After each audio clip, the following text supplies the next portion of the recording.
एक बार ज़रा कंफर्म कीजिए कि क्या मेरी आवाज़ आपको सुनाई दे रही है या फिर नहीं दे रही।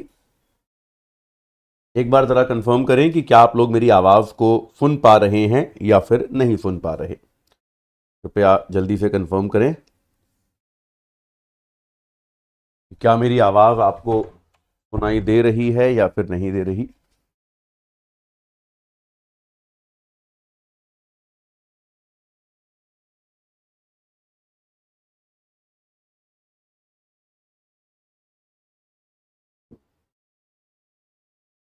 चलिए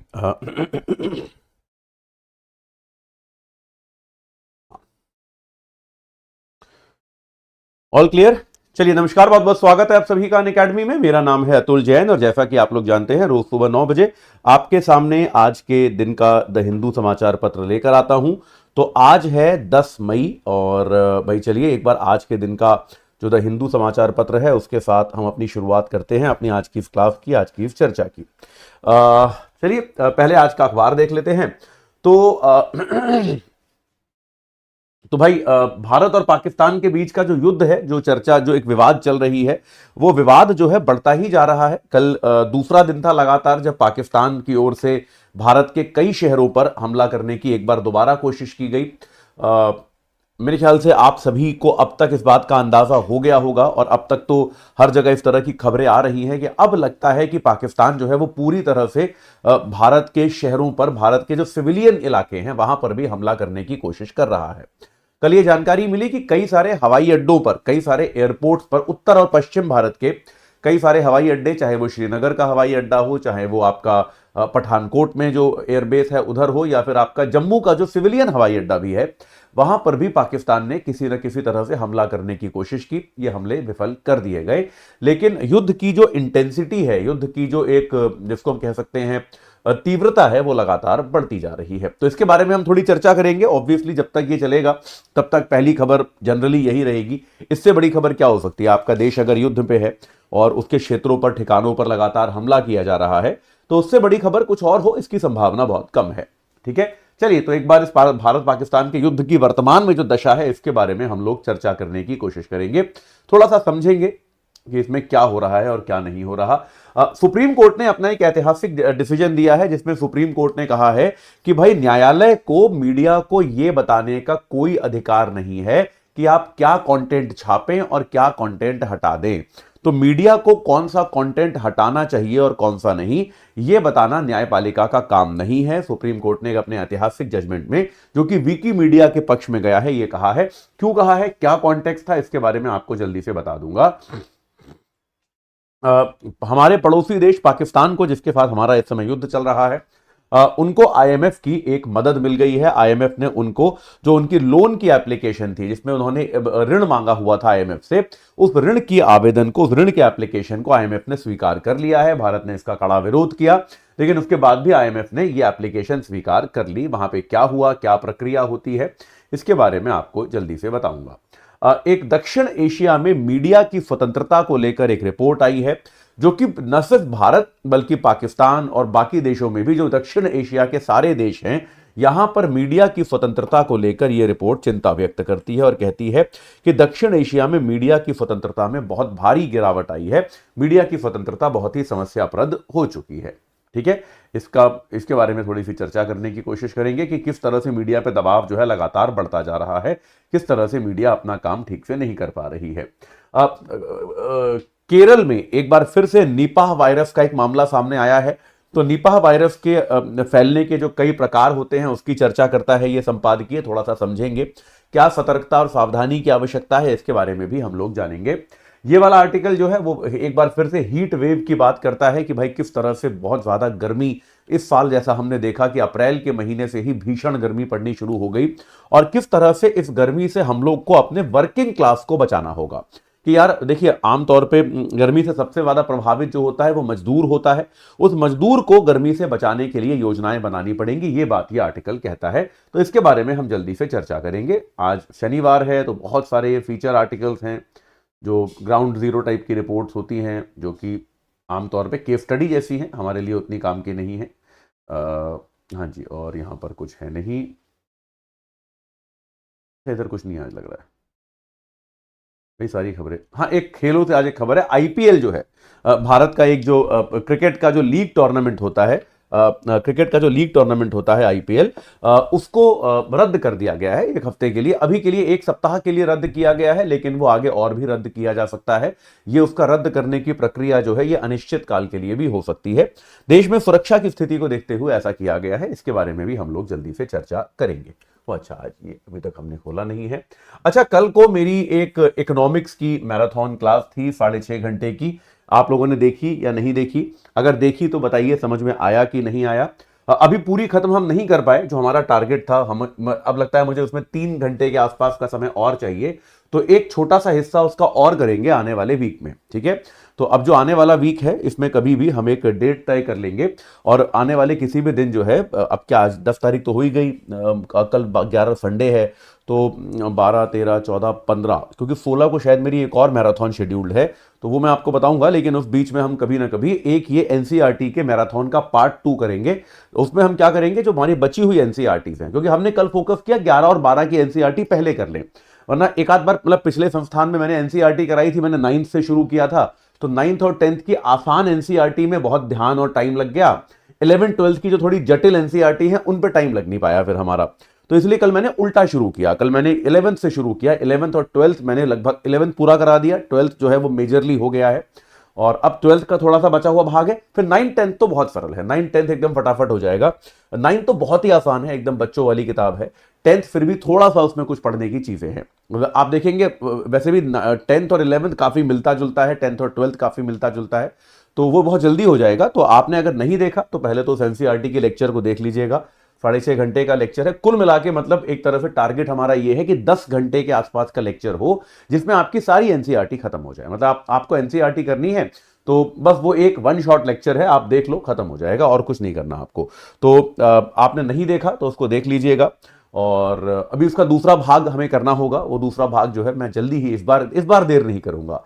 मुझे पता है आप में से बहुत लोग जो मेरे साथ बहुत वर्ष से जुड़े हुए हैं, आपको शिकायत है मेरे से कि मैंने पहले वाले जगह पे एक भाग किया था और दूसरा भाग कभी आया ही नहीं। यहां पे ऐसा नहीं होगा, दूसरा भाग तुरंत हो जाएगा, आप चिंता मत कीजिएगा। मैं आपको जल्दी ही 1-2 दिन में उसकी डेट बता दूंगा कि वो हम कब कर सकते हैं, और आपको जल्दी से बता दूंगा, ठीक है।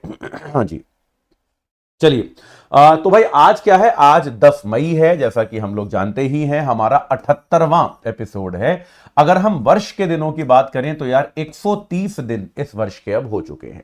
तो भाई 100 से 200 दिन का प्लान बना रहे थे, तो उस प्लान के भी 30 दिन जा चुके हैं। आज 130 दिन हो गए हैं, और अब आपके पास 235 दिन बस बाकी हैं, है ना, याद रखिएगा। 130 हो गए, 235 दिन बाकी हैं। वर्ष जो है वो तेजी से गुजर रहा है मेरे भाई। अगर आप उतनी तेजी के साथ पढ़ाई नहीं कर रहे हैं तो गंभीर संकट में आप आ सकते हैं अपनी तैयारी को लेकर। तो तैयारी की गति बहुत इंपॉर्टेंट होती है यूपीएससी में, क्योंकि जिस स्पीड से आप तैयारी कर रहे हैं, जिस तरीके से आप अपनी तैयारी को फिनिश करने की कोशिश कर रहे हैं, वो बहुत आवश्यक होती है। उसको बनाए रखिए, उस पर कॉम्प्रोमाइज मत कीजिए, मतलब कैजुअली मत पढ़ो। यूपीएससी के लिए या तो पढ़ो या तो मत पढ़ो, है ना। आप ये करो कि यार या तो हमें नहीं पढ़ना, नहीं करनी तैयारी, ठीक है, वो एक अलग डिसीजन है, या फिर करनी है तो ढंग से करनी है। मैं मतलब ये बात मैं बहुत बार कहता हूं कि कई बार मैं अपने स्टूडेंट्स को मिलता हूं और मैं उनसे पूछता हूं कि यार यूपीएससी की तैयारी कैसी चल रही है, और अगर कोई स्टूडेंट ये कहता है कि सर ठीक ठाक चल रही है, तो मैं उसको यही कहता हूं कि यार यूपीएससी की तैयारी ठीक ठाक थोड़े ना होती है। यूपीएससी देश का सबसे प्रतिष्ठित, सबसे कॉम्पिटिटिव एग्जाम है। करीब 5 लाख लोग बैठते हैं, फॉर्म तो 11-12 लाख लोग भरते हैं, 5 लाख के आसपास लोग बैठते हैं। इन 5 लाख लोगों में से करीब 800, 900, 1000 लोगों के आसपास का सिलेक्शन होता है। उनमें से भी कुल मिला के 100-150 लोगों को उनके पसंद की सर्विस मिलती है, बाकी सब दोबारा एग्जाम देते हैं ना। अभी हमारा जो मंजिल इवेंट हुआ था, वहां पर मैं ऐसे बड़े सारे प्रत्याशियों से मिला जिनका सम्मान किया गया, जिनको यार हम लोगों ने ऑनर किया, जो हमारे संस्थान से बड़े थे, जिनकी 180, 200, 250, 300, 350 रैंक्स आई थी। लेकिन वो सब यही कह रहे थे कि सर अभी अभी दोबारा एग्जाम देना है, फाउंडेशन कोर्स स्किप कर रहे हैं, दोबारा एग्जाम देना है, क्योंकि आईएएस चाहिए, आईएएस नहीं मिलेगा उस रैंक पर। तो यार इस तरह के एग्जाम की, जिसमें 5 लाख लोगों में से 100-150 लोग सेलेक्ट होते हैं, अगर आप ठीक ठाक तैयारी कर रहे हो तो यार फिर आप तैयारी नहीं कर रहे ना।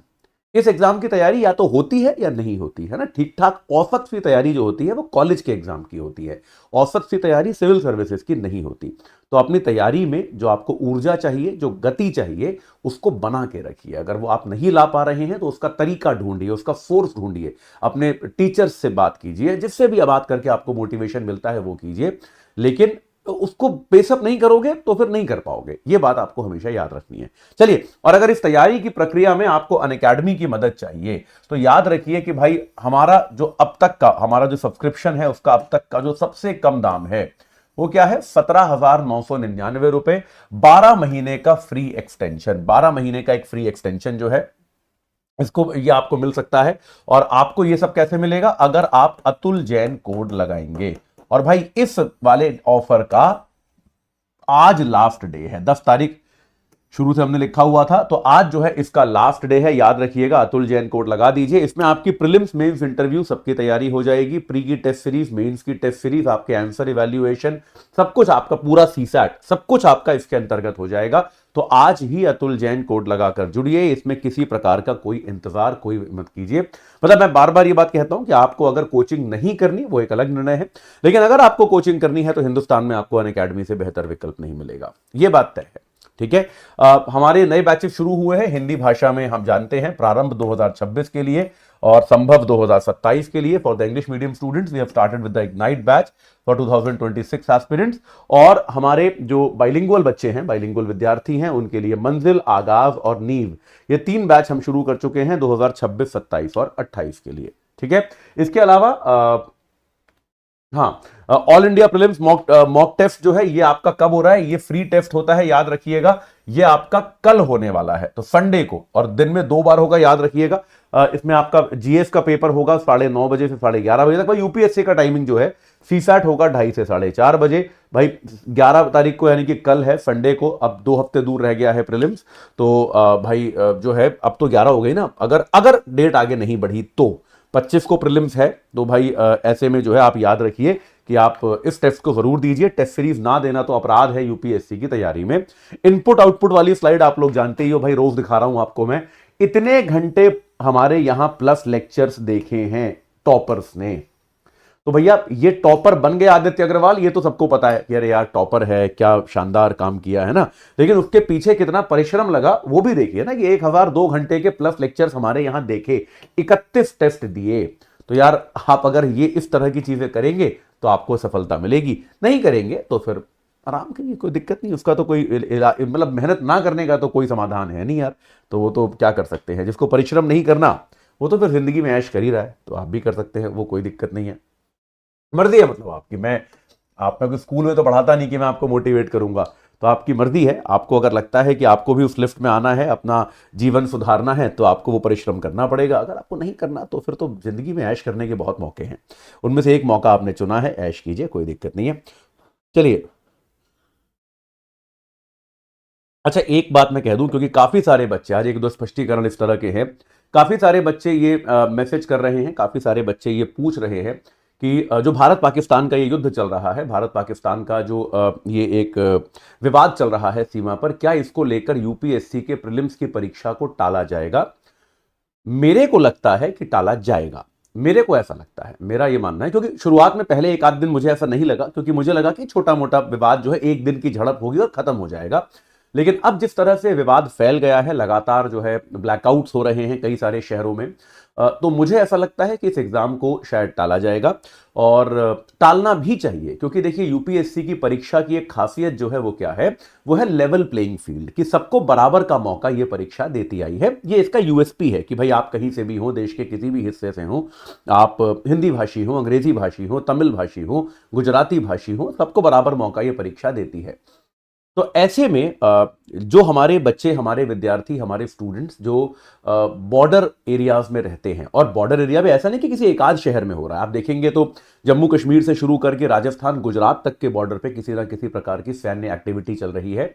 वहां पर निरंतर ब्लैकआउट्स हैं। तो एक तो पढ़ाई बाधित हो रही है बच्चों के आखिरी दिनों में, और इसके अलावा पढ़ाई के अलावा एक मेंटल स्ट्रेस भी है। देखो मैं एक ऐसे शहर में रहता हूं जहां पर युद्ध का ऐसा कोई खतरा नहीं है, तो मैं उस तनाव को फील नहीं कर पा रहा हूं, लेकिन मैं समझ सकता हूं कि यार आप में से जो लोग ऐसे शहर में हैं जहां पर आपको अपनी छत से ड्रोन्स दिखाई दे रहे हैं या मिसाइल दिखाई दे रही हैं या फिर मिलिट्री सायरन बज रहे हैं, तो आपकी मनोदशा कैसी होगी, आपकी मानसिक स्थिति कैसी होगी, मैं समझ सकता हूं उस बात को। और ये बात भी मैं समझता हूं कि ऐसी मनोदशा में पढ़ाई करना संभव नहीं है।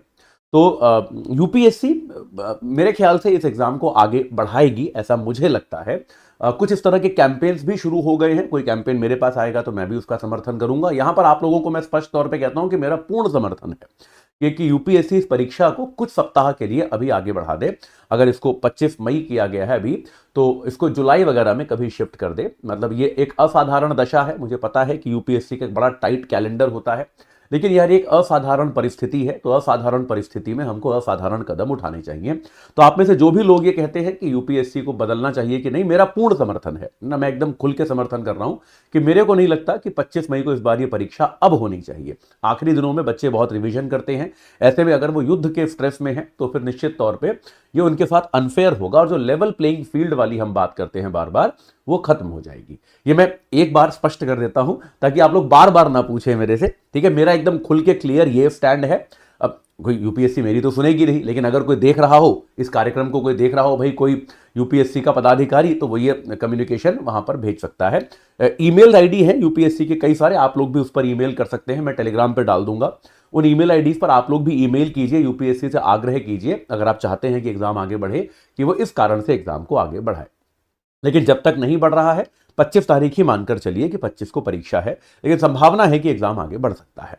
चलिए, ये अब हमने ये बात खत्म कर दी, आगे बढ़ते हैं। हाँ जी, भारत और पाकिस्तान के युद्ध के बारे में बात करते हैं। तो देखो, लगातार दूसरे दिन, जो दूसरी रात है, जैसे कल का दिन जो गुजरा, कल के दिन में तो कुछ नहीं हुआ, लेकिन दिन में चूंकि कोई गतिविधि नहीं हो रही थी, तो ऐसा प्रतीत हो रहा था कि रात को कुछ ना कुछ गतिविधि होगी, और वही हुआ। जैसे ही कल का सूर्य ढला, जैसे ही कल रात हुई, वैसे ही पाकिस्तान द्वारा वो सारी गतिविधियां जो उसने परसों करी थी, वो सारी गतिविधियां वो कल रात को भी उसने करनी शुरू कर दी।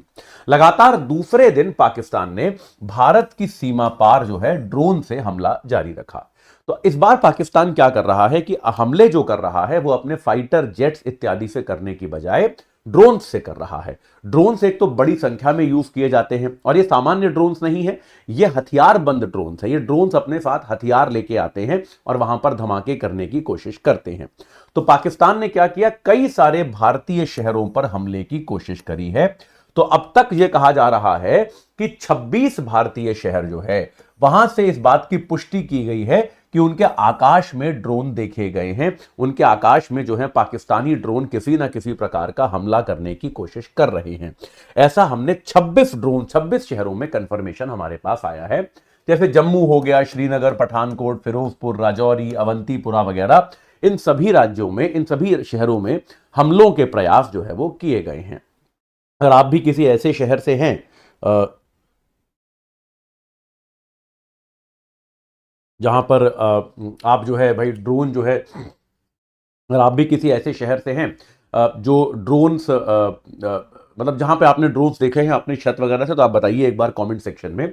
जैसे अब भारतीय सेना ने एक मामला कंफर्म किया है कि एक हमारा पंजाब में फिरोजपुर नाम का शहर है, तो ये फिरोजपुर शहर में क्या हुआ है, एक ड्रोन ने एक घर पे हमला किया। एक जो ड्रोन में जो हथियार था, बम था, वो एक घर पे गिरा, और उस घर पे गिरने के कारण एक परिवार के कई लोग, मैं कुछ रिपोर्ट्स में पढ़ रहा था 3 लोग शायद लिखा गया है, लेकिन चूंकि मैं हिंदू को फॉलो कर रहा हूं तो बाकी अखबारों की खबरों को यहां पर नहीं लाऊंगा।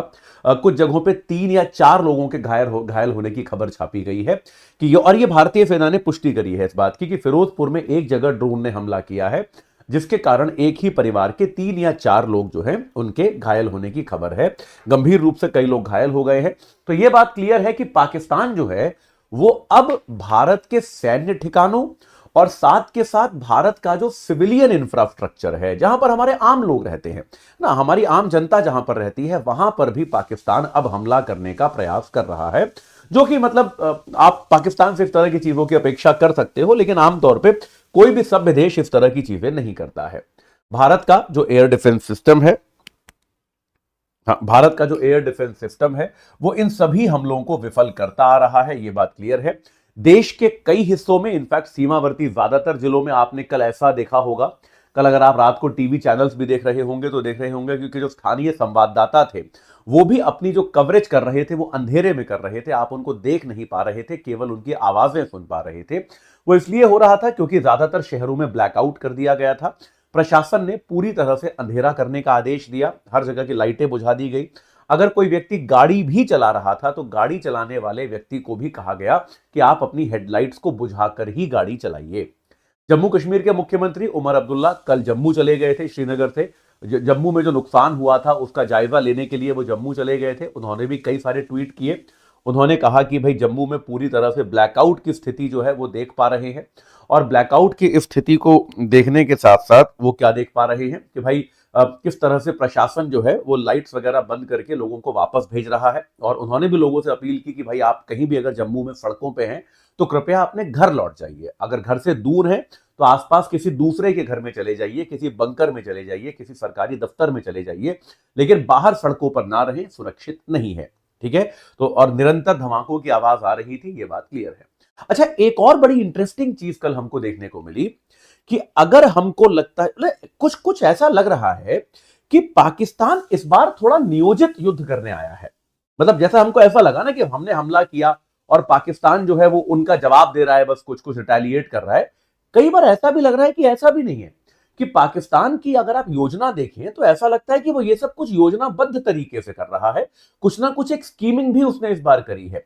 जैसे अब क्या हुआ, इतने, क्योंकि हमला भी कुछ एक आध जगह नहीं कर रहा, पूरा का पूरा जो हमारा बॉर्डर है, मतलब अगर आप बनाना शुरू करें हमारा बॉर्डर, तो यार कश्मीर से शुरू करके राजस्थान से लेकर गुजरात तक का ये पूरे के पूरे बॉर्डर पे कहीं ना कहीं लगातार पाकिस्तान हर जगह किसी ना किसी तरीके से हमला करने की कोशिश कर रहा है। तो इतने बड़े बॉर्डर पे उसने भारत को एंगेज किया हुआ है, और साथ के साथ अब भारतीय सेना और सुरक्षा बल इस हमले को रोकने में लगे हुए हैं, ब्लैकआउट है हर जगह।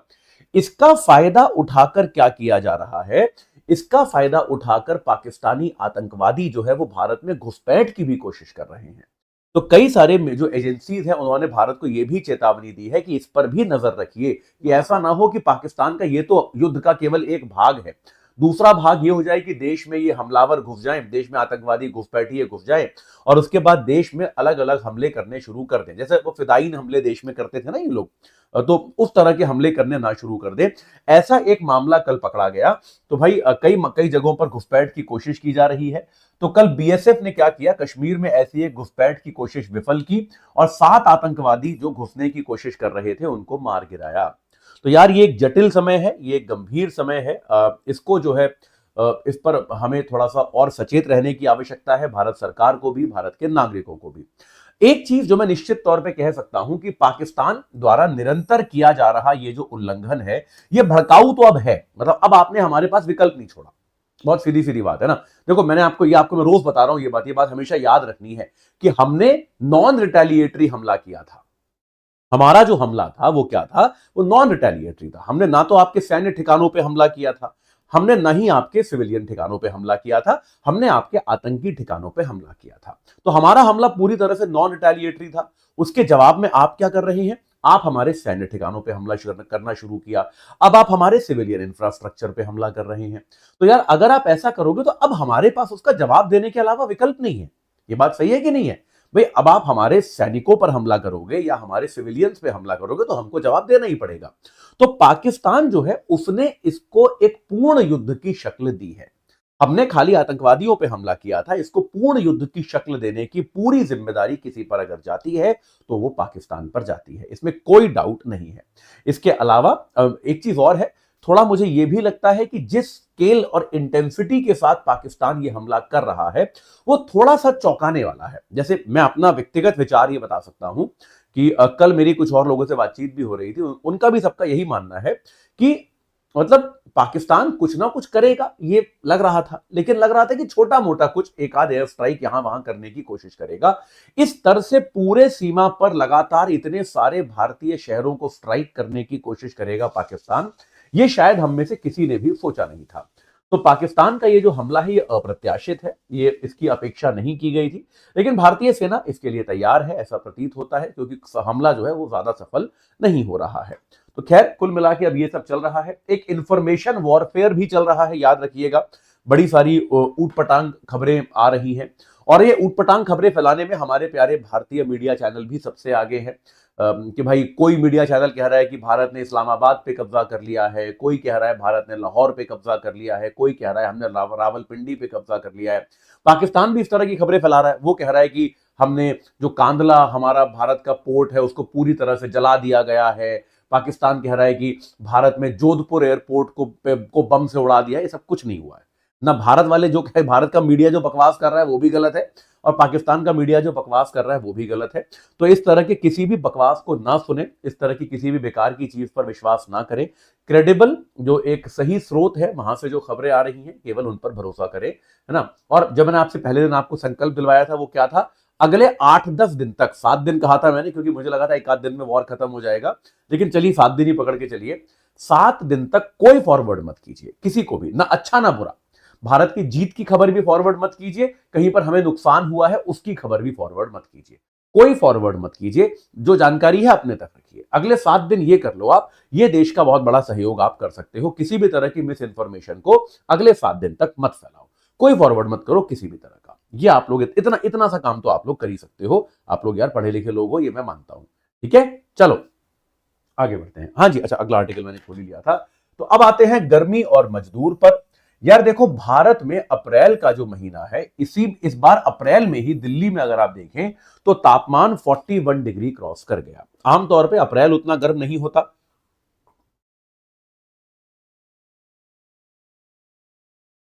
40 डिग्री क्रॉस करने में मई लग जाता है, लेकिन इस बार जो है अप्रैल के ही महीने में हमने क्या देखा, 40 डिग्री क्रॉस हो गया, 41 डिग्री के आसपास तापमान जो है पहुंच गया। अब देखिए, अत्यधिक तापमान से फर्क तो हम सबको पड़ता है, बीमार तो हम सब पड़ते हैं, तकलीफ कष्ट तो हम सबको होता है। मैं भी कहता हूं यार बहुत गर्मी, आपने सुना होगा मेरे को कई बार कहते हुए कि एयर कंडीशनर में पसीना आ रहा है। मैं कहता हूं कि नहीं, आपसे कई बार कहता हूं इस क्लास में। लेकिन यार मेरे पास विकल्प है ना कि मैं एयर कंडीशनर में बैठा हूं, ये विकल्प है कि नहीं है। जिसके पास ये विकल्प नहीं है वो इससे सबसे ज्यादा प्रभावित है, और वो है हमारा मजदूर। वो कौन है? भारत का जो अनियमित मजदूर है। ठीक है, हाँ जी, तो भारत में जो है एक जो अनियमित मजदूर है, असंगठित क्षेत्र का जो मजदूर है, अत्यधिक तापमान का सबसे ज्यादा प्रभाव उस पर ही पड़ता है। इसका आर्थिक प्रभाव भी है, क्योंकि यार देखो इस कारण से बीमारियां बहुत ज्यादा होती हैं, लोग बीमार बहुत ज्यादा पड़ते हैं, लोग काम पर नहीं जा पाते। तो आरबीआई का एक आंकड़ा ये कहता है कि अति गर्मी के कारण क्या है, जीडीपी में 4.5% तक की कमी आ सकती है। अगर आपको लगता है कि यार जीडीपी पे ऐसा कोई फर्क नहीं पड़ता होगा, तो 4.5% समझते हो कितना है? मतलब हम ये दावा करते हैं कि हमारा जीडीपी 6% 7% बढ़ेगा, है ना, और गर्मी के कारण गर्मी के महीनों में हमारा जीडीपी जो है उसमें 4.5% तक की कमी हमको देखने को मिल जाती है। तो एक बहुत बड़ा आर्थिक नुकसान भी हमको इस अति गर्मी से देखने को मिलता है। और आमतौर पे गर्मी से निपटने के उपाय तो हम बनाते हैं। गर्मी से निपटने के उपाय क्या बनाते हैं कि लोगों को यहां से वहां ले जाया जाए, पानी की व्यवस्था कर देते हैं जगह जगह। ये गर्मी से निपटने के हमारे उपाय होते हैं। शेड लगवा देते हैं सड़क पे कहीं, है ना, ये सब कर देते हैं। लेकिन यार मजदूर के पास तो विकल्प नहीं है ना भाई। ये क्या होता है, गर्मी से निपटने का बड़ा उपाय क्या होता है कि लोगों को बाहर थोड़ी सुविधा दे दो ताकि घर वो आसानी से पहुंच जाए, और घर पे तो शेड है ही, घर पे छाया है ही। लेकिन सवाल ये है कि जो मजदूर है उसके पास तो ये विकल्प उपस्थित नहीं है, उसके पास तो ऐसा नहीं है, ये तो वो कर नहीं सकता भाई। उसका तो काम ही बाहर जाके काम करना है ना, बाहर जाके मजदूरी करना ही उसका काम है। तो जो मजदूर है, मजदूर के पास तो ये विकल्प उपलब्ध नहीं है कि वो गर्मी से किसी तरह से बच पाए। उसको तो गर्मी में ही काम करना है। ठीक है, तो ये क्या है, जो आप ये हीट एक्शन प्लान भी जो बनाते हो, जो भारत में पहली बार हीट एक्शन प्लान किसने बनाया था? अहमदाबाद ने बनाया था। और अहमदाबाद से प्रेरित होकर फिर ज्यादातर भारत के बहुत सारे शहरों ने अपना हीट एक्शन प्लान बनाया कि भाई गर्मी से हम कैसे निपटेंगे, हमारे नागरिक जो हैं, हमारे यहाँ जो लोग रहते हैं, वो गर्मी से कैसे निपटेंगे, इसकी योजना बनाई गई। तो हीट एक्शन प्लान जो हमने बनाए, उनमें हमने अक्सर मजदूरों का कोई समावेशन कोई उनके लिए व्यवस्था नहीं करी, सोचा ही नहीं किया। आमतौर पे देखिए क्या होता है कि जो ये हीट एक्शन प्लान भी बनते हैं, ये हीट वेव को ना एक अस्थायी समस्या मानते हैं। अब यहां पे अस्थायी के दो मतलब हैं, यहां ध्यान से सुनिएगा, कॉन्सेप्ट समझा रहा हूं। अस्थायी के दो मतलब हैं। अस्थायी का पहला मतलब तो यह है कि कुछ दिन की प्रॉब्लम है, कि यार हीट वेव कितना 10-15-20 दिन रहेगी, फिर चली जाएगी। तो इन 10-15-20 दिन आप बचा के रख लो लोगों को, ठीक है, हो गया। अस्थाई का एक दूसरा मतलब यहां पे यह भी निकलता है कि लोगों को गर्मी में कितनी ही देर निकलना होता है। अस्थाई का एक मतलब ये भी है, एक तो कुल कैलेंडर वर्ष में कुछ दिन रहता है अस्थाई, एक तो अस्थाई का मतलब ये हो गया। अस्थाई का दूसरा मतलब ये भी हो गया कि यार आप जो है मतलब दिन में कितना आपको एक जगह से दूसरी जगह जाना है, पॉइंट ए से पॉइंट बी, तभी तो आप गर्मी में निकलोगे, वरना तो आप घर पे ही रहोगे या ऑफिस में ही रहोगे, जहां भी आप स्कूल कॉलेज में रहोगे, है ना। आपको कुछ ही समय के लिए निकलना है। अस्थाई का दूसरा मतलब ये भी है। तो हमारे नियोजन में हीट वेव को एक अस्थाई समस्या की तरह देखा जाता है। लेकिन मजदूर जो है, इस बात को समझिए, मजदूर के लिए यह अस्थाई नहीं है ना यार। मजदूर के लिए कैलेंडर वाला तो अस्थाई है कि हाँ चलो साल में 20 दिन, एक महीना गर्मी रहेगी, ठीक है, समझ में आ गया। लेकिन मजदूर के पास यह विकल्प नहीं है ना कि वो दिन में 2 घंटा धूप में रहेगा, बाकी टाइम आराम से अपने घर चला जाएगा। उसको तो सारा दिन वही मजदूरी करनी है ना यार। तो इस पूरे योजना में मजदूरों का समावेशन नहीं है। इसके अलावा जैसे फॉर एग्जाम्पल एक बहुत बड़ी बात क्या है कि यार अगर इस गर्मी के कारण काम का नुकसान हुआ कि भाई अब ये व्यक्ति जो है ये दिहाड़ी मजदूर है यार, इस ये तो जितने दिन मजदूरी करता है उतने दिन उसे काम मिलता है, उतने दिन उसको वेतन मिलता है। तो अगर गर्मी के कारण ये काम पर नहीं जा पा रहा है तो उसके काम के नुकसान का मुआवजे का क्या होगा? भाई उसके काम के नुकसान का मुआवजा भी मिलना चाहिए या नहीं मिलना चाहिए? उसके काम के नुकसान का किसी ना किसी प्रकार का मुआवजा मिलना चाहिए। तो इसका भी कोई प्रावधान नहीं किया गया है। तो इसके लिए आप एक काम का बीमा कर सकते हैं कि भाई हम जो है अगर इस गर्मी के कारण किसी के काम का नुकसान हो रहा है तो उसको हम निश्चित तौर पे कॉम्पनसेशन दें, इसकी भी व्यवस्था हमको करनी चाहिए। इसके अलावा शरण की व्यवस्था होनी चाहिए, पानी की आपूर्ति, ठंडे स्थानों की व्यवस्था वगैरह ये सब करनी चाहिए। इनका कोई ज्यादा प्रावधान नहीं है। अब जैसे फॉर एग्जाम्पल आपके यहां अहमदाबाद और ओडिशा ने क्या कर दिया है, या फिर अमेरिका, ऑस्ट्रेलिया, कतर में जहां पर भी हीट प्लान बनते हैं, हीट एक्शन प्लान, वहां पर वो क्या करते हैं कि यार जब गर्मी के पीक महीने हैं उस समय दोपहर में काम करवाते ही नहीं। मतलब ये हम कर सकते हैं, देखिए सिंपल सॉल्यूशंस है यार। अगर मान लो कोई भवन बन रहा है, कोई बिल्डिंग बन रही है, तो कोई जरूरी है क्या कि वो दिन में ही बनेगा या दोपहर में ही बनेगा? आप सुबह सुबह जल्दी काम शुरू कर सकते हो ना, और रात को देर तक काम कर सकते हो, दोपहर की छुट्टी कर दो यार। ऐसा आप कर सकते हो कि नहीं कर सकते हो? मतलब लॉजिकली सोच सकते हो ना आप, ऐसा तो किया जा सकता है। तो ये हमको करना चाहिए, ये सारी चीजें जो है इन पर हमको विचार करना चाहिए कि क्या हम ऐसा कर सकते हैं कि अपने मजदूरों से हम मान लीजिए सुबह 6 बजे काम शुरू करा दें, 9:30 बजे तक खत्म करा देंगे, आधा दिन ये हो गया, और फिर उसके बाद शाम को 5 बजे शुरू होगा, रात को 10 बजे तक चलेगा, आधा दिन वो हो गया। तो ये जो दोपहर का जो पीरियड है, मान लो 10 बजे से लेके 4 बजे तक का पीरियड, जब बहुत ज्यादा गर्मी होती है, उस समय आप काम ना करवाएं ना। ऐसा कहां लिखा है कि भाई मजदूर जो है वो सुबह 9 बजे काम पे आएगा और शाम को 6 बजे ही जाएगा? ये तो हमारे हाथ में है ना यार।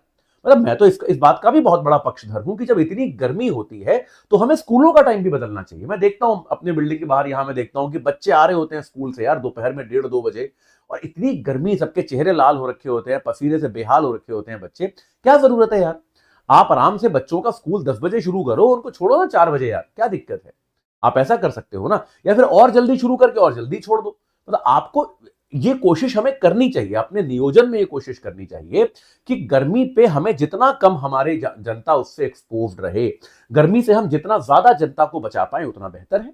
ये बात सही है कि नहीं है? तो इस तरह की योजना हमको बनानी पड़ेगी।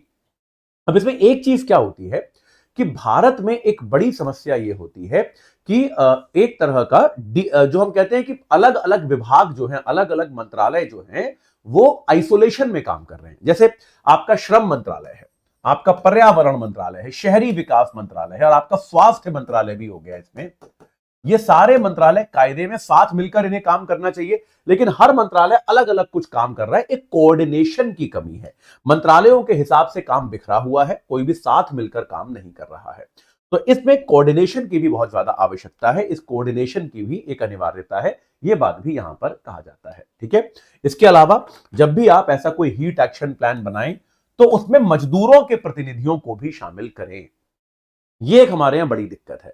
हमारे यहां ना एक जिसको हम कहते हैं कि शिक्षा का घमंड बहुत ज्यादा है लोगों को। ये पता नहीं, मैंने हमेशा देखा है भारत में बहुत ज्यादा मिलता है ये, कि हमको ऐसा लगता है कि हम तो बाहर से पढ़ के आए हैं, हमारे पास बड़ी बड़ी डिग्रियां हैं, तो सबकी नीतियां हम बनाएंगे। अरे यार, जो प्रभावित है उससे भी तो पूछ लो उसे क्या चाहिए। बात सही है कि नहीं? आप बड़ी जगह पढ़ के आए हैं, आप आईएएस बन गए, इसका मतलब ये थोड़ा ना है कि सारी चीजें आपको ही पता है। तो हमारे यहाँ एक ये देखा गया है कि भाई आप अब जैसे मजदूरों के लिए नीतियां बना रहे हो, तो क्या ये उचित नहीं है कि मजदूरों के भी कुछ प्रतिनिधियों को शामिल कर लिया जाए कि भाई तुम भी बताओ, आप भी जो डिसीजन मेकिंग बॉडी है उसमें आप भी शामिल हो जाइए, आप हम सब साथ मिलकर चर्चा करेंगे। ऐसा कौन सा कोई बड़ी यूनिवर्सिटी का प्रोफेसर या जो आईएएस अफसर है उसके पास ऐसे कौन सी अद्भुत ज्ञान है कि भाई खाली वही तय कर सकता है नीति, और जो बेचारा मजदूर है वो अपने को प्रभावित करने वाली नीति नहीं बना सकता? ऐसा तो नहीं है ना यार। तो ये हमको करना चाहिए, इस चीज का हमको ध्यान देना चाहिए कि मजदूरों को भी हमको इसमें समावेशित करना चाहिए। इसके अलावा अनियमित मजदूर और गिग मजदूर जो है उनको भी अधिकार मिलना चाहिए। और आगे जो भी हम अर्बन प्लान बनाते हैं, शहरी नियोजन करते हैं, ये हीट एक्शन प्लान जो है आपके अर्बन प्लान का हिस्सा होना ही चाहिए। ये बात एकदम अवश्य की जानी चाहिए, मतलब ये वैकल्पिक नहीं होना चाहिए, इसका कोई ऑप्शन नहीं होना चाहिए। चलिए आगे चलते हैं भाई साहब, न्यायपालिका और मीडिया पर। यार ये बड़ा इंटरेस्टिंग, बड़ा पेचीदा मामला चल रहा है पिछले काफी समय से दिल्ली हाई कोर्ट में, अब ये सुप्रीम कोर्ट गया है एक मामले में। तो यार मैं आपको थोड़ी सी इसकी 1 मिनट में समरी दे देता हूं, फिर सुप्रीम कोर्ट का जजमेंट बताऊंगा। तो देखो हुआ क्या, विकीपीडिया तो आप सबने देखा होगा। तो विकीपीडिया जो है एक फ्री ऑनलाइन एनसाइक्लोपीडिया है जिसका कोई एडिटर नहीं है, जो यूजर ही एडिट करते रहते हैं, ठीक है। तो भाई अब इसमें क्या है, और ये दुनिया में ज्ञान का एक बड़ा स्रोत है भाई, नॉलेज सोर्स दुनिया में बहुत बड़ा माना जाता है विकीपीडिया। विकीपीडिया की जो पेरेंट कंपनी है उसका नाम है विकीमीडिया। विकीमीडिया जो मैंने यहां लिखा है, ठीक है, विकीमीडिया, ये विकीपीडिया की ही पेरेंट कंपनी है। तो विकीपीडिया ब्रांड नेम है, विकीमीडिया जो है वो कंपनी का नाम है, ठीक है। तो अब एएनआई नाम की एक न्यूज एजेंसी है, जो कि एशिया की सबसे बड़ी न्यूज एजेंसी मानी जाती है शायद। तो एएनआई का जो विकीपीडिया पे पेज था उस पे ये जानकारी दी गई थी कि एएनआई जो है वो भारत में सरकार का प्रतिनिधि जैसे काम करता है, यानी कि सरकार की कभी आलोचना नहीं करता, हमेशा सरकार के पक्ष के न्यूज दिखाता है वगैरह वगैरह, कि वो एक बायस्ड न्यूज एजेंसी है, ऐसा एक आर्टिकल उन पे लिखा गया था। तो एएनआई ने विकीपीडिया पे मानहानि का मुकदमा कर दिया कि भैया आपने हमारे बारे में गलत जानकारी दी है, आप हमें मानहानि दीजिए, इस पेज को डिलीट करवाइए, मानहानि हमको दीजिए। दिल्ली हाईकोर्ट में मामला चल रहा है। अब क्या हुआ, ये जो मुकदमा चल रहा है विकीपीडिया पे, इस मुकदमे का भी पेज बन गया। विकीपीडिया पे तो हर चीज का पेज होता है, इस मुकदमे का भी पेज बन गया, और इस मुकदमे की लाइव कमेंट्री विकीपीडिया पे आने लगी। तो एएनआई ने इस पर भी आपत्ति करी। एएनआई ने कहा कि भाई जिस मुकदमे में तुम खुद एक पार्टी हो, उस मुकदमे को लेके तुम मीडिया कैसे बन सकते हो? जिस मुकदमे में तुम खुद एक पार्टी हो, तुम तो उसके बारे में उल्टी सीधी बातें लिखोगे ना यार, तुम तो अपने पक्ष की ही बातें लिखोगे, ये न्यूट्रल कैसे हो सकता है? तो एएनआई जो है दिल्ली हाईकोर्ट में गया और उसने कहा कि ये जो मुकदमे वाला पेज है, एएनआई वर्सेस विकीमीडिया, इसका जो पेज बनाया गया है, इस पेज को हटवा दीजिए साहब।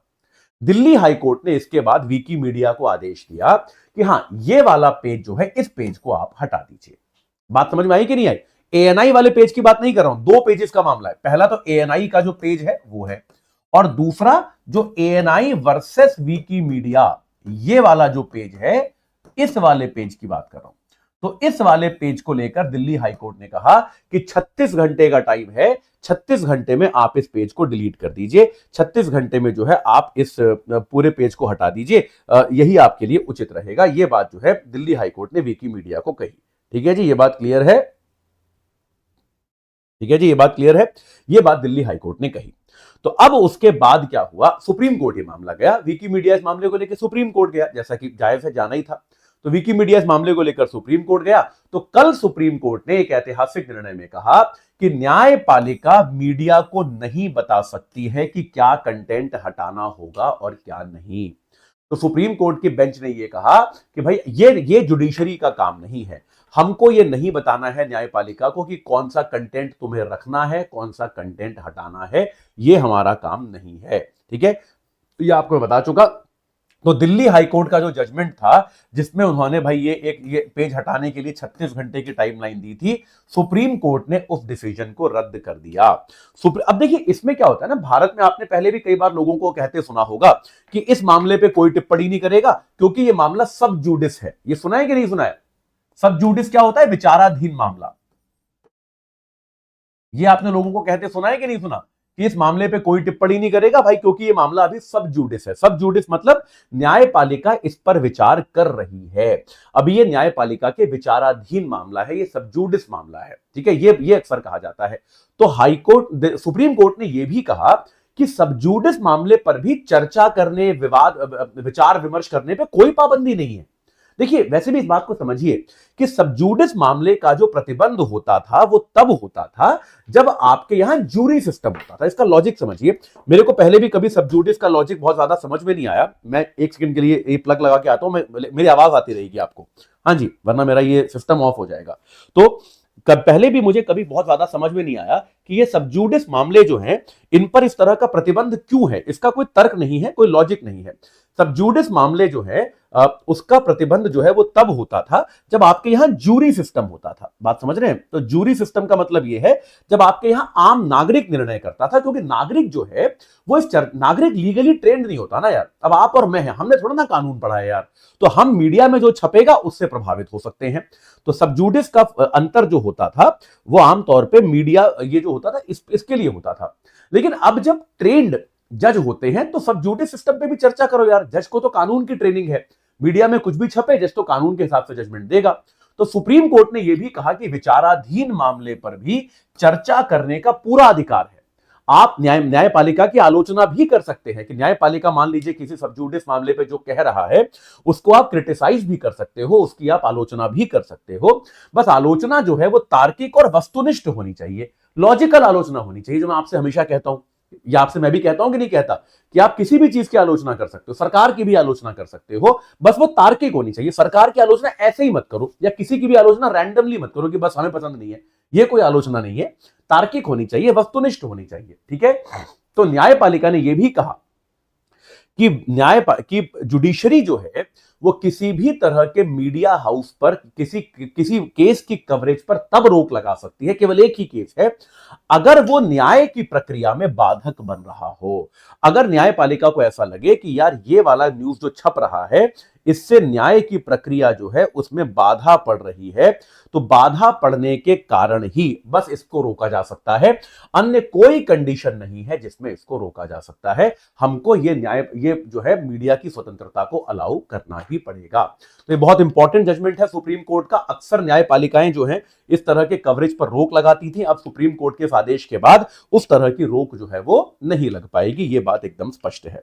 चलिए अब आपके सवाल देखते हैं। आज लंबे लंबे आर्टिकल से हमारे पहले 3, इसलिए समय ज्यादा लगा। जल्दी से आप लोगों के प्रश्न देखने की कोशिश करते हैं। इस पर ही देख लेते हैं। तो प्रश्न कोई है अगर? हाँ, मतलब रात्रि में काम करने की अपनी चुनौतियां हैं, लेकिन आप जब प्लानिंग करेंगे तो यार तो आपको उसकी व्यवस्था करनी पड़ेगी। ये बात सही है। और क्या सवाल है? बालतोड़ा के गिरा तहसील में ड्रोन का एक हिस्सा गिरा, वो आप अपने घर ले आए हैं? अरे यार फोटो भेजिएगा यार। कोई ऐसा ऐसा आपने कारनामा किया है, ड्रोन का हिस्सा गिरा, उसको आप उठा के अपने घर ले आए हैं अगर, तो उसका फोटो मेरे को भेजना है यार, मैं देखना चाहूंगा। ये तो भाई बिल्कुल सही बात है। ठीक है, क्या सवाल है? अ,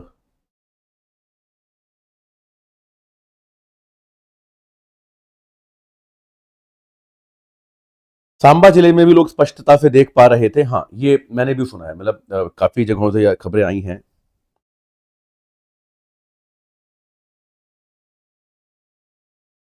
चलिए, क्या प्रश्न है?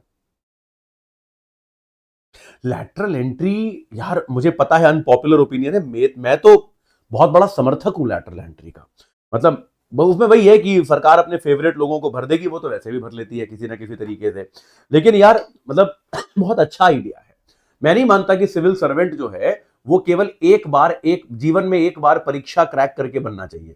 आपको जीवन में बाद में भी अगर रियलाइज हो, मतलब मेरी उम्र में आके भी अगर आपको रियलाइज हो कि हाँ यार सिविल सर्विसेज बढ़िया विकल्प है, तो यार हमको भी मौका देना चाहिए सरकार को कि यार आप इतने समय से, अब चलिए मैं तो बहुत ही छोटा टीचर हूं, लेकिन जो दूसरे आपके ऐसे टीचर्स हैं जो अपने अपने विषय के बहुत बड़े एक्सपर्ट्स हैं, आप उनकी मदद लीजिए ना यार।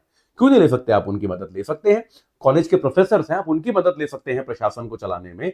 प्राइवेट कंपनियों में एक्सपर्ट्स हैं, आप उनकी मदद ले सकते हैं। लैटरल एंट्री बहुत अच्छा आइडिया है, अगर वो ढंग से एग्जीक्यूट किया जाए तो इट्स अ ब्रिलियंट आइडिया। वो भारत के प्रशासन में बहुत बड़ा परिवर्तन कर सकता है। अ, हाँ, कच्छ के रन के पास भी ऐसा खबरें आई हैं, बिल्कुल। चलिए,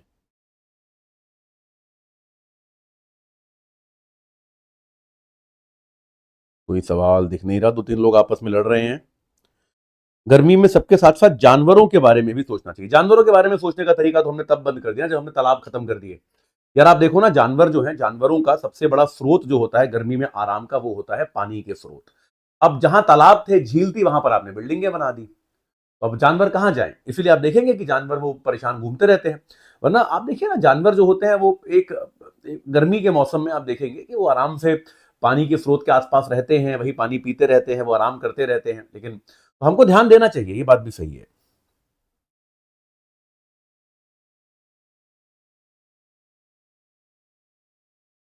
अभी आईएमएफ के बारे में बताऊंगा आपको, चिंता मत कीजिए, अगला न्यूज आईएमएफ के बारे में ही है।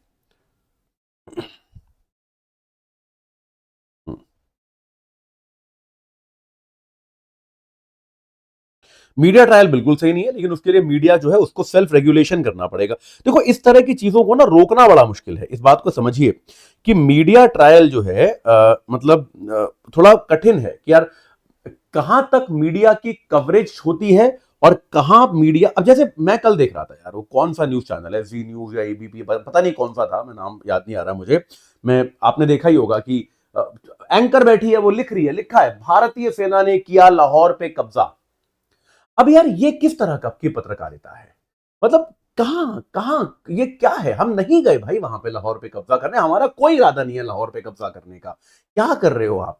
मतलब ये क्या चल रहा है? ये किस तरह की पत्रकारिता है? लेकिन अब वही है कि आप इस पर रोक लगाओगे, तो आप कैसे रोक लगाओ कि भाई आप ये कह दो मीडिया वॉर को कवर ही नहीं करेगा, तो वो भी गलत हो गया। तो इस तरह के मामलों में जो है एक सेल्फ रेगुलेशन जरूरी होता है कि आप किसी भी प्रोफेशन में जो है आप मतलब प्रयास करें कि यार अपने अपने ऊपर आप रोक लगाएं कि हम इस तरह की घटिया हरकतें नहीं करेंगे। जैसे मैं तो टीचर्स के लिए कहता हूं, आजकल यार आप देखेंगे यूपीएससी की शिक्षक किस किस तरह का कंटेंट बना रहे हैं यार। एक एक शिक्षक है, मैं नाम नहीं लूंगा, मैं बड़ा एडमायर करता था उस शिक्षक को, अभी भी करता हूं। और यार वो जो है, कल उनका स्क्रीन पे एक गाली लिखी हुई थी यार। मतलब क्या है यार, वो गाली लिख लिख कर पाकिस्तान को पढ़ा रहे हैं वो। मतलब क्या चल रहा है यार? मतलब वो अद्भुत चीजें चल रही हैं। आप टीचर हो यार, आप क्या ड्रामा कर रहे हो ये सब? और कुछ नहीं है, वो केवल व्यूज के लिए है, वो केवल तमाशा है। आप उस आदमी से, मैं व्यक्तिगत तौर पे जानता हूं उस आदमी को, आप उस आदमी से व्यक्तिगत तौर पे मिलिए तो वो बड़ा आराम से बात करेगा, उसको कोई दिक्कत नहीं है, वो बहुत चिल्ड आदमी है। लेकिन उसको क्या है, उसको पता है ये सब लिखेगा तो जनता खुश होगी, अभी आजकल के माहौल में लोग ज्यादा लाइक करेंगे। उससे क्या होता है, उसके पीछे लोग भाग रहे हैं, आप क्या कर सकते हैं।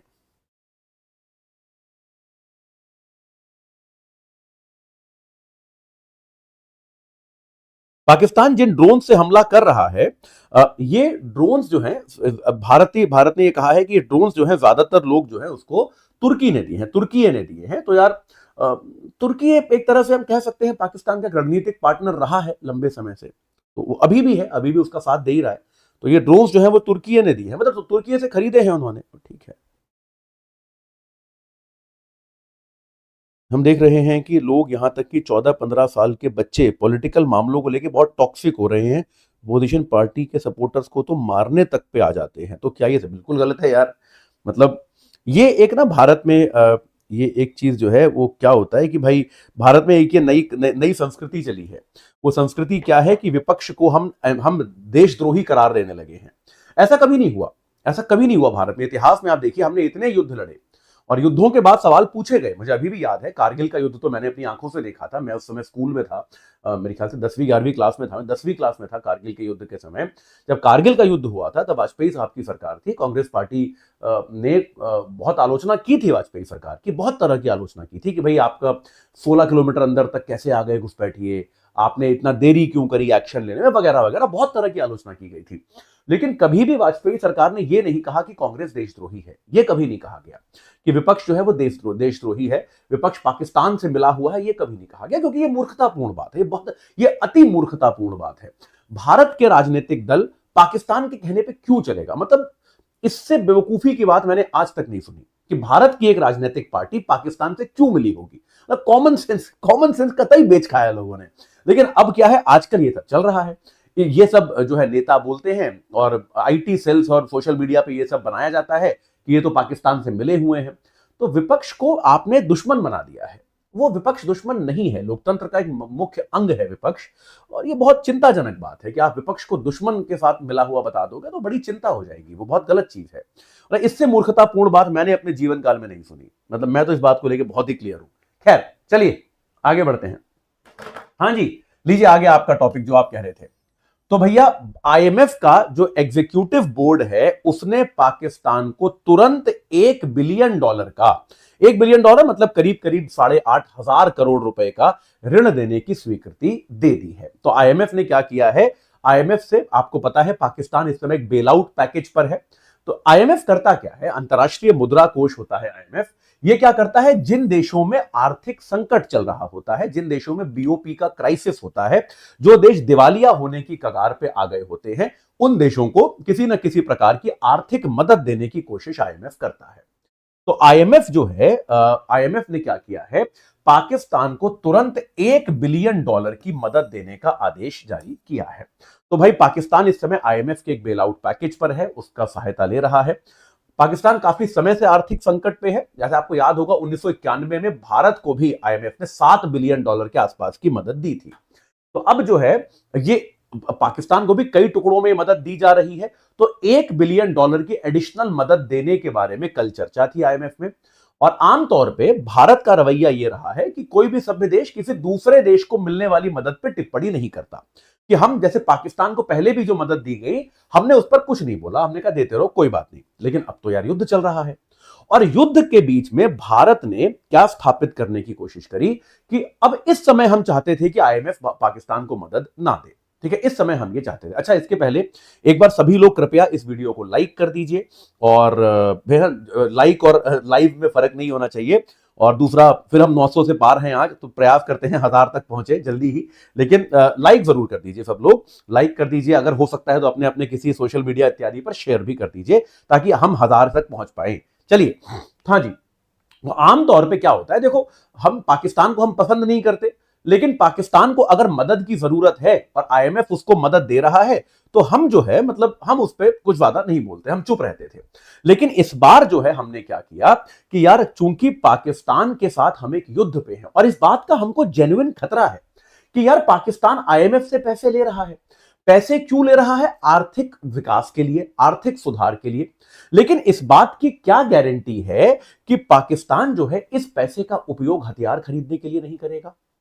इस बात की क्या गारंटी है कि पाकिस्तान इन पैसों का उपयोग भारत में आतंकवाद फैलाने के लिए नहीं करेगा, भारत में घुसपैठिए भेजने के लिए नहीं करेगा? क्या इस बात की कोई गारंटी है?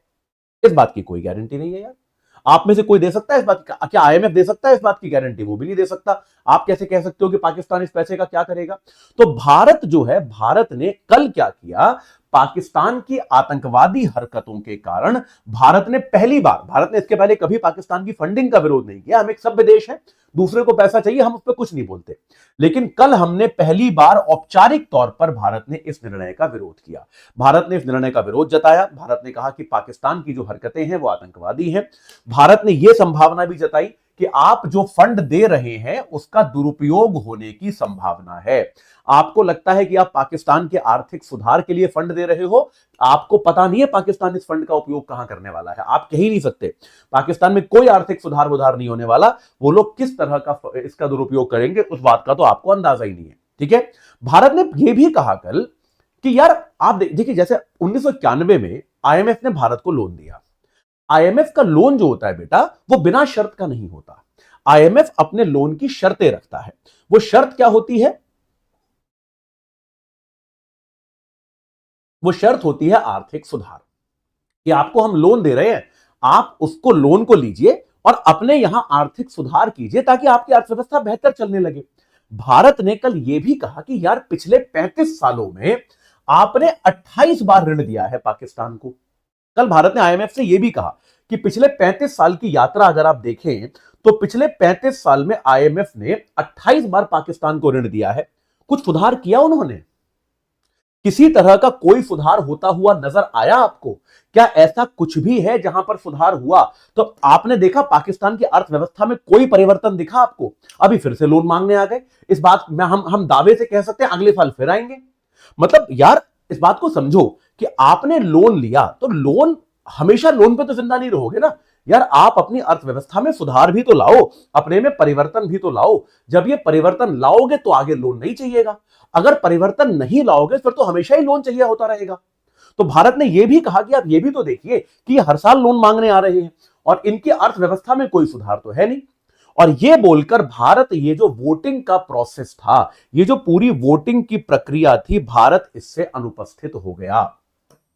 भारत ने वोट देने की प्रक्रिया से अनुपस्थिति अपनी कर दी। भारत ने वोट देने में अपना जो है इंटरेस्ट नहीं जताया।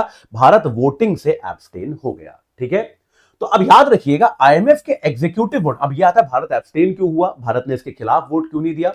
तो बेटा ये आलोचना हो रही है कि भारत को खिलाफ वोट देना चाहिए था। आईएमएफ का जो वोटिंग का कल्चर होता है वो थोड़ा अलग तरह का होता है। वहां पे एक तो हर देश के पास बराबर वोट नहीं होते, इस बात को याद रखिए। आईएमएफ आपको मैं जब इकोनॉमिक्स में पढ़ा चुका हूं अपने पेड बैच में, यूट्यूब पे भी पढ़ाऊंगा।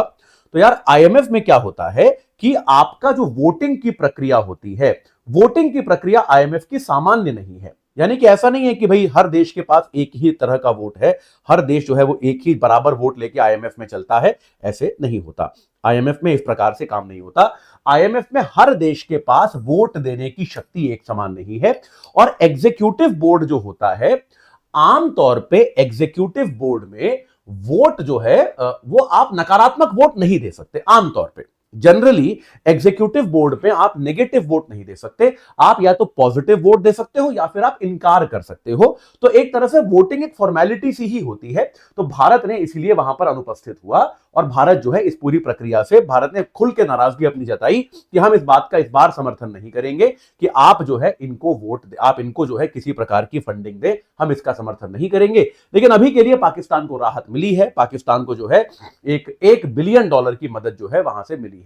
हम आशा करते हैं कि पाकिस्तान इससे हथियार ना खरीदे यार, अपनी अर्थव्यवस्था में कुछ सुधार करें वो लोग, और देखते हैं चलिए क्या होता है, उस पर नजर रखेंगे। चलिए आगे चलते हैं साउथ एशिया और मीडिया पर। तो यार एक आपका इंटरनेशनल फेडरेशन ऑफ जर्नलिस्ट्स है। तो दुनिया भर के पत्रकारों की एक फेडरेशन है, इंटरनेशनल फेडरेशन ऑफ जर्नलिस्ट्स। ये संस्था क्या करती है, ये यूनेस्को वगैरह के साथ मिलकर अलग अलग देशों से आंकड़े इकट्ठे करके क्या करती है, पत्रकारिता की स्थिति क्या है उसका सर्वे करती है। ठीक है, तो इन्होंने क्या किया है, 23वां South Asia press freedom report जारी किया है। ठीक है, तो 2024-25 के लिए इन्होंने 23rd south Asia press freedom report जारी करी है, जिसका शीर्षक क्या है, ये शीर्षक याद रख लीजिएगा, कई बार इस तरह के नाम यूपीएससी सीधा सीधा पूछ लेती है। Front line democracy, media and political churn, ये नाम है, front line democracy, media and political churn, कि भाई राजनीतिक परिवर्तन के तहत मीडिया कैसे काम कर रही है, ये इसका शीर्षक है। तो यार ये रिपोर्ट कल जारी की गई और इन्होंने क्या किया कि मीडिया में, अच्छा ये किन किन देशों को कवर करती है, भारत, पाकिस्तान, अफगानिस्तान, बांग्लादेश, श्रीलंका, नेपाल, भूटान और मालदीव। तो ये 8 देश जो हैं दक्षिण एशिया के, उनको ये रिपोर्ट कवर करती है। और इस रिपोर्ट में इन सभी देशों के लिए, केवल भारत की बात नहीं कर रही है, याद रखिएगा, इन सभी देशों में यह जताया गया है, ये कम नहीं है, कम है, कि यार इन सभी देशों में मीडिया में विश्वास जो है कम हो रहा है। ये बात तो हम भारत के बारे में तो कम से कम कह ही सकते हैं, बाकी देशों का चलिए अपने को नहीं पता होगा। यार भारत में एक जमाना था, है ना, जब न्यूज में कुछ आ जाता था तो हम लोग मानते थे कि वो सत्य है। ये मानते थे कि नहीं मानते थे? जब आप लोगों ने शायद वो टाइम पता नहीं देखा कि नहीं देखा, हमारे लिए तो न्यूज एकदम आखिरी फ्रंटियर था कि न्यूज में कुछ आ गया मतलब सत्य है, उसका अब कोई तोड़ नहीं है, न्यूज में जो आ गया वो बिल्कुल सही है। लेकिन अगर आज की तारीख में आप देखें तो अभी इस क्लास में ही हम कई बार बात कर चुके हैं यार कि न्यूज में जो छपा है, जो छपा तो नहीं कह सकते, न्यूज में जो बताया जा रहा है वो पूरी तरह से भ्रामक है, वो पूरी तरह से फेक न्यूज और गलत जानकारी से भरा हुआ है। ये बात हमने आज की ही क्लास में कई बार कर ली। तो ये बात इन्होंने कही है कि यार ये दक्षिण एशिया के सभी देशों में क्या हुआ है, मीडिया में लोगों का विश्वास कम हो रहा है। अब लोग मीडिया को लेकर अविश्वास रखते हैं। इसके अलावा स्वतंत्र वेबसाइट्स की कमी है, ऐसी वेबसाइट्स बहुत ज्यादा फैल गई हैं जो किसी ना किसी पक्ष द्वारा सपोर्टेड हैं, चलाई जा रही हैं, वो स्वतंत्र नहीं है। इसके अलावा एआई का खतरा है, पत्रकारिता में यार एआई का खतरा है। अब यार जो काम एआई कर सकता है उसके लिए आदमी पत्रकार को क्यों नौकरी देगा। इसके अलावा मीडिया में गिग कर्मचारी रखे जाने लगे हैं, मीडिया अपने पत्रकार हायर नहीं करती। मान लो कहीं उन्हें मालूम चला कि उज्जैन में कोई घटना हुई है तो उज्जैन के किसी लोकल पत्रकार को थोड़े से पैसे दे देते हैं कि यार तुम रिपोर्ट भेज दो हमको। मतलब मीडिया हाउस ऑफ हायरिंग नहीं कर रहे हैं। आप में से कुछ लोग मीडिया के हमारे भाई बंधु होंगे, आप इस बात को जानते होंगे। मेरा एक बड़ा अच्छा दोस्त है, वो अमर उजाला में काम करता है, वो तो सदियों से इस बात की शिकायत करता है कि अब हम लोग पत्रकार तो हायर ही नहीं करते। वो ये कहता है कि अब तो हम लोग पत्रकार तो कभी हायर नहीं करते। अब हम लोग क्या करते हैं, जैसे मान लो कहीं खबर हुई, बुलंदशहर में कोई घटना हुई, तो उत्तर प्रदेश में, तो बुलंदशहर का कोई जो लोकल पत्रकार है उसको बोल देते हैं यार तू रिपोर्ट भेज दे, तेरे को हम इस रिपोर्ट के 2,000-5,000 रुपए दे देंगे, बात खत्म।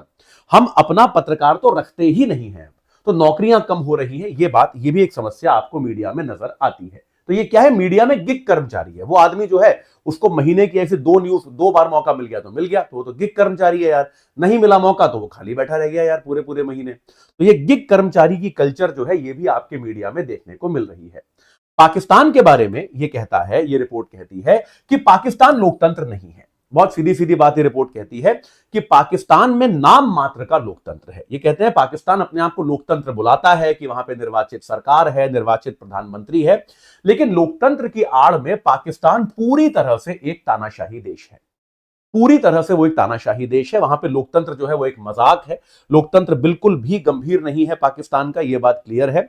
लोकतंत्र का कोई औचित्य नहीं है पाकिस्तान में, वहां पे लोकतंत्र नाम की कोई चीज नहीं है। और पाकिस्तान जो है, और इस कारण से क्या हो रहा है, ये मीडिया के लिए बहुत खराब समय है यार। लोकतंत्र में ही मीडिया थ्राइव करती है ना यार। अगर आपके यहां तानाशाही शासन है, और इसी के साथ पहली बार इस क्लास के इतिहास में हम लोग 1,000 व्यूअर्स तक पहुंच गए हैं, ऐसा लग रहा है। चलिए भाई, बहुत बहुत आप लोगों का धन्यवाद। ये खुशी देखिए चेहरे पे, पहली बार इस क्लास में ऐसा हुआ है कि आप लोगों के कारण से हम 1 के, आज मेरी नजर थी उधर, मुझे लग रहा था कि आज शायद हो जाएगा, और जो है आज हम लोग किसी तरह से एक हमारा जो है 1 के व्यू जो है, 1,000 लोग आज हमारे यहां लाइव हैं, ये उपलब्धि आज हम हासिल कर पाए हैं। भाई बहुत बहुत शुक्रिया आपका, ये मेरा सपना था बहुत लंबे समय से, आप लोगों ने पूरा किया है भाई इसको। और बड़े टाइम से मैं ये सपना देख रहा था कि 1,000 व्यूअर्स हमारे पास हो पाए, और मतलब मैं कितना आपका शुक्रिया करूं वो कम है भाई, सीधी सीधी बात है, जितना भी मैं आपको शुक्रिया करूं वो कम है। चलिए वापस आते हैं, जश्न नहीं मनाते, वापस आते हैं। चलिए, तो भाई मीडिया के लिए बहुत खराब समय है, यह बात क्लियर है। जहां लोकतंत्र नहीं है वहां मीडिया के होने का कोई मतलब नहीं है, वहां पर मीडिया के होने का कोई औचित्य नहीं है। जहां पर लोकतंत्र नहीं, वहां पर मीडिया तो यार कैसे ही स्वतंत्र तौर पे काम करेगा, यह बात एकदम स्पष्ट है। यह बात क्लियर है कि नहीं है? हाँ, तो लोकतंत्र होना अपने आप में बहुत आवश्यक है अगर आपको मीडिया का स्वतंत्रता चाहिए। भारत के बारे में क्या कहते हैं? भारत के बारे में कहते हैं कि भारत की मीडिया में फेक न्यूज जो हम लोग जानते हैं, और इसके अलावा जो अलग अलग पार्टियों की आईटी सेल्स हैं जो उल्टी सीधी खबरें फैलाती हैं, भ्रामक खबरें फैलाती है, यार ये जो है इनका बोलबाला है। आईटी सेल्स का बोलबाला जो है ये सब हमारे यहां भी होने लगा है। और हर क्षेत्र में आप देखोगे, लगभग इन सभी देशों में मीडिया पे कानूनी कार्रवाई भी बढ़ गई है। अगर मीडिया सरकार का खुल के समर्थन नहीं करती तो क्या होता है, मीडिया में आप पत्रकारों को गिरफ्तार करके जेल भेज देते हो। ये सारी चीजें जो है ये होती हैं कि मीडिया में आप क्या करते हो, पत्रकारों को जेल भेज देते हो, पत्रकारों के घरों पे इनकम टैक्स के छापे मारे जाते हैं, मीडिया के ऑफिसों पे इनकम टैक्स के छापे मारे जाते हैं। इस तरह की चीज जो है वो आपको देखने को मिलती है। इसके अलावा कई बार क्या होता है, सरकारी विज्ञापन रोक लेते हो आप कि यार जो आपकी, भाई मीडिया को पैसा चाहिए ना भाई चलने के लिए, पैसा कहां से आता है? विज्ञापनों से आता है। तो सरकार सबसे ज्यादा विज्ञापन देती है, तो सरकार कई बार विज्ञापन रोककर भी मीडिया को प्रताड़ित कर रही है, और मीडिया में नौकरियों की भी लगातार कमी हो रही है। तो इससे क्या है, जो आने वाला युवा है, ये बात तो सत्य है, आप जो है आप इस बात को सोच के देखिए, आज की तारीख में आप कॉलेजों में जाके पूछिए बच्चों से कि क्या बनना चाहते हो, शायद ही, स्कूलों में पूछिए, शायद ही आपको 1% लोग मिलेंगे जो बोलेंगे मैं पत्रकार बनना चाहता हूं। जबकि हमारे समय में ऐसे लोग काफी होते थे जो पत्रकार बनना चाहते थे, क्योंकि पत्रकारों की इज्जत होती थी। अब पत्रकारों की कोई इज्जत नहीं है, आप जानते हो। एंकरों की फिर भी इज्जत है थोड़ी बहुत, एंकरों के पास पैसा भी है। पत्रकारिता जो है वो अपने आप में बड़ी एक खराब व्यवस्था पे आ गई है। खैर चलिए, ये रिपोर्ट कहती है, हम जानते हैं। ये बहुत छोटी सी खबर है, फटाफट करते हैं, इसके बाद एक न्यूज और है। तो भाई भारतीय क्रिकेट कंट्रोल बोर्ड ने आईपीएल टूर्नामेंट को अभी के लिए 1 सप्ताह के लिए सस्पेंड कर दिया है। तो हमको पता है कि भाई धर्मशाला में एक मैच हो रहा था परसों, हमने देखा, और वो मैच के बीच में चूंकि ब्लैकआउट की खबरें आ गई, उस मैच के बीच में क्या हुआ एक ब्लैकआउट की खबर आई कि हर जगह ब्लैकआउट करना है और उस ब्लैकआउट को करने के लिए ये पूरी चर्चा चली। तो भाई इस कारण से उस मैच को बीच में ही रोकना पड़ा, उस मैच को जो है हमें बीच में ही रोकना पड़ा, उस मैच को बीच में ही निलंबित करना पड़ा। और इस कारण से क्या हुआ भाई, इस मैच को हमने बीच में रोका और इस पूरी प्रक्रिया को हमने टाल दिया। उस 10 ओवर का मैच हुआ था, उसके बाद जो है उसको रद्द कर दिया गया। तो अब बीसीसीआई ने क्या कहा है कि देश में सुरक्षा की स्थिति को देखते हुए आईपीएल को हम निलंबित कर रहे हैं। अभी के लिए 1 सप्ताह के लिए किया गया है, लेकिन अगर यह भारत और पाकिस्तान का विवाद 1 सप्ताह में नहीं सुलझता तो इस बात की पर्याप्त संभावना है कि इसको और लंबे समय तक के लिए निलंबित किया जा सकता है। पर लेकिन याद रखिएगा, भारत में जो क्रिकेट का कैलेंडर होता है वो बड़ा भरा हुआ होता है। जैसे इसके बाद भारत की इंग्लैंड के साथ टेस्ट सीरीज है, तो ऐसे में क्या होगा, हो सकता है फिर आईपीएल कई महीने के लिए टाल दिया जाए और बचा हुआ भाग जो है आईपीएल का वो सितंबर में कराया जाए। इस बात की भी संभावना जताई जा रही है। एक पॉसिबिलिटी ये है कि आप टीम्स को देश के बाहर ले जाकर कहीं और, आप यूएई में, दुबई में या साउथ अफ्रीका में, जैसा पहले भी कराया जा चुका है, आप आईपीएल का बचा हुआ हिस्सा कहीं और भी करा सकते हो। तो इस टूर्नामेंट में अब केवल 16 मैच बाकी थे। काफी बड़ा टूर्नामेंट होता है। अब 12 लीग मैच और 4 आपके नॉकआउट मैचेस बाकी थे। और इसके पहले भी ऐसा किया गया है। 2009 और 2014 में भारत में लोकसभा चुनाव थे, तो भाई सरकार ने कहा कि हम सुरक्षा नहीं दे पाएंगे, इसलिए आईपीएल को हम देश के बाहर ले गए थे। देश के बाहर साउथ अफ्रीका में, दुबई में आईपीएल कराया गया था। 2020 और 21 में भी कोविड के कारण आईपीएल को टाला गया था, उसका शेड्यूल बदला गया था। तो इस बार भी ऐसा कुछ होने की आशंका है, राष्ट्रीय सुरक्षा का खतरा है। तो हमको देखना पड़ेगा कि आईपीएल में इस बार क्या किया जा सकता है। चलिए जल्दी से एक बार आपके सवाल देख लेते हैं, आखिरी आर्टिकल बचा है। चलिए, बहुत बहुत शुक्रिया भाई आप सबका। जितना धन्यवाद करूं आपका कम है यार। ये कार्यक्रम इसलिए है क्योंकि आप लोग हो, आप लोग नहीं होगे ये कार्यक्रम नहीं है। मतलब ये मैं तो इसका एक स्रोत मात्र हूं, बाकी ये कार्यक्रम आपका है। तो मतलब बहुत ही मतलब आप देखिए, मैं इस बात को मैं हमेशा कहता हूं यार कि भाषण दे देता हूं, है ना, भाषण देने का मौका है। सवाल तो कुछ है नहीं, भाषण दे देता हूं। देखो, मैं इस बात को हमेशा कहता हूं कि एक जो विद्यार्थी जो होते हैं ना, एक टीचर को विद्यार्थी जन्म देते हैं। टीचर को टीचर जो होता है विद्यार्थी बनाते हैं ना। वरना तो हम सब यूट्यूबर हैं। हम सब क्या है, हम सब यूट्यूबर्स हैं। यूट्यूब पे आते हैं, कुछ कुछ बोलते हैं और चले जाते हैं। आप में से बहुत सारे लोग जो है रेगुलरली रोज आते हैं। मैं जानता हूं आप में से बहुत सारे बच्चों को मैं नामों से जानता हूं, कई बार आपको डांटता भी हूं, आप पे चिल्लाता भी हूं, लेकिन यह बात क्लियर है कि मेरे को टीचर आपने बनाया है।